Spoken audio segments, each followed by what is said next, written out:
Yes, iyi ngiyi ubona ikaba ari Karongi, hano tukaba turi ku rutare Rwanda niho ndaba nyine yitabiye Imana. Reka nganire na bamwe mu banyamakuru turi kumwe, numve ko bafite amateka ku rutare Rwanda. Urutare Rwanda uruzi iki? Ndaba nuko ari umuntu wari igisambo cyane akajya akunda kwihererana ibintu. Umwe rero aza kuvumbura ubuki hano inyuma, amaze kubuvumbura kubwira abantu ko hari ubuki, nyuma yuko bamutahuye akajya kugenda abuhakura wenyine, nyuma baza kumufata arimo kubuhakura, noneho yinjiye mu rutare mo ndani aza gufatirwamo. Afatiwe ananirwa ubuvamo, none abantu ntibari bazi ikimujyana, bati n'ubundi yari igisambo nashaka gumemo fata ku mavuta we. Ngwino hano hakaba hari abana bakubwira amateka ya nyayo y'urutare Rwanda.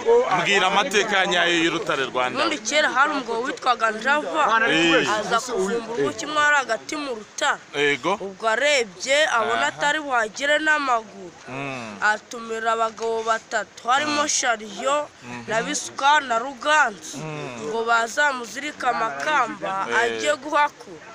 Baramubaza ati ese Ndava ko nta kintu ujyanye uratuzaniramo ubuki? Anda barabasubiza ati ndaterura igikono cyabwo mbazane. Nuko Rwanda bageze akajya kurayirira. Baramubaza ati ese Ndava ko wakura wirira utaduha kandi twagufashije urabigenza gute? Anda bagiye kubasubiza basubiza nabi, gutazi ukuntu inzuki ziryana nawe naze yakurire yiyumvire.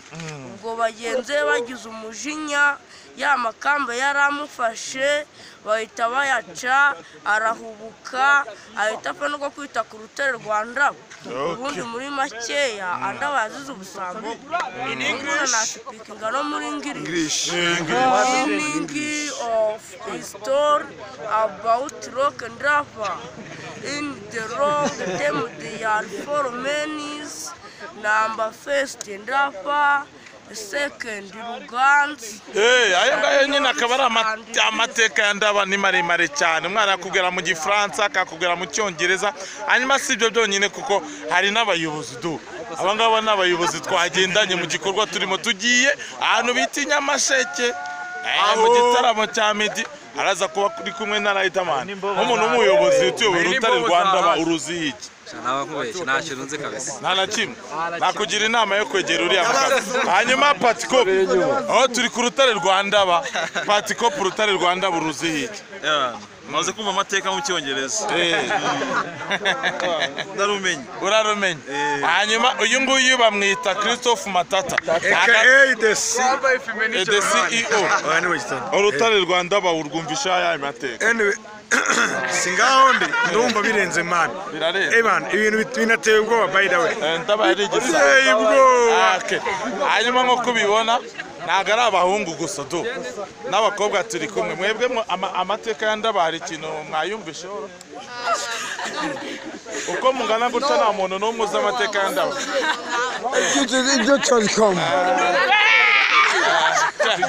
Hanyuma nyine tukaba turimo turajya i Nyamagabe. Hano twari tugeze, dufashe akaruhuko gatoya cyane, akaruhuko ko kureba uko amateka ku rutare Rwanda ahagaze. Hanyuma iyi ngiyi nifata ku mavuta nko kuri kwibona nyine, bano bose tukaba turi kumwe. Iri ni itangazamakuru, bano bose akaba aribo bafashe showbiz cyangwa se bafashe vora y'itangazamakuru mu Rwanda, akaba aribo baba bari behind the scene y'ibintu byinshi ugenda ubona bitandukanye. Gumana natwe turaza kukwereka urugendo rwo ruraza kugenda tugeze mpaka i Nyamasheke.